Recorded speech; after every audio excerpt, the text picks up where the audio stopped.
Okay, Wednesday afternoon outside the House of Commons, just come out of the budget, clutching the famous red book here, which I and all MPs are now ploughing through furiously to see the detail on the budget. Obviously I stood and listened to the speech in its entirety. The speech started rightly with a focus on the COVID-19 outbreak, and obviously there is all the medical advice which I've spoken about a lot in recent weeks that we are all following to try and contain the virus.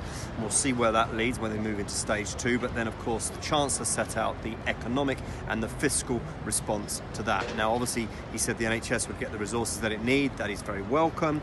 He talked about the statutory sick pay moving from day 4 to day 1, which the Prime Minister had previously announced, and he talked about people being able to get a sick note from 111. He also talked about people on employment support allowance who are on universal credit being able to claim that from day 1 instead of, at the moment it's about a week that they'll be able to do that, and £500 million for local authorities to help economically vulnerable people and households with the response to the virus. And there was quite a lot more in there as well. The 3 highlights for me, one was actually a response to the virus, which was around business rates. That's been a big campaign of mine for many years. Many people in constituency, especially in market town of Alresford, for instance, very, very concerned about business rates. We're obviously as a government concerned about the rates in the short term. So his announcement of 100% rates relief for those with a rateable value of less than £51,000 was absolutely brilliant and cheered to the rafters by me and many other MPs. That came with a promise of a wider wholesale review of business rates, which I was exceptionally pleased to see, something I've been calling for a long time. And that will be very important because obviously at the end of the financial year starting on April the 1st, it's going to be a big cliff edge for businesses as to where they then go on their payment and non-domestic rates.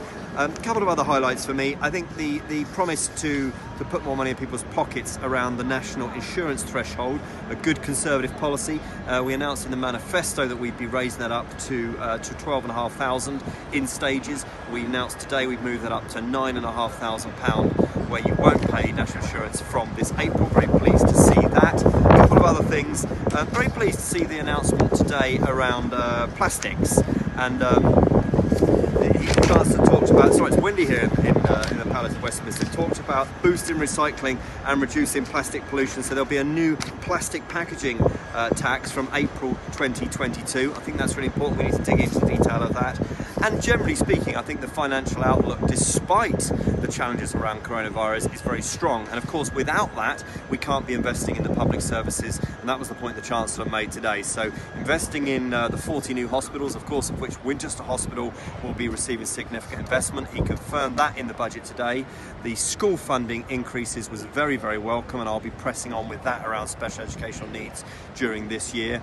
And more money for capital funding in further education was welcome, although when I see the Chancellor later on at the 1922 committee, I will be asking him whether there was anything around raising the actual rate within further education, which I didn't hear him say in the budget speech, but not everything that happens in the Red Book is in the budget speech itself. So that's just a little canter around the highlights for me of Budget 2020. More will be on my Facebook page at fb.com/Steve Brine MP or on my website at stevebrine.com.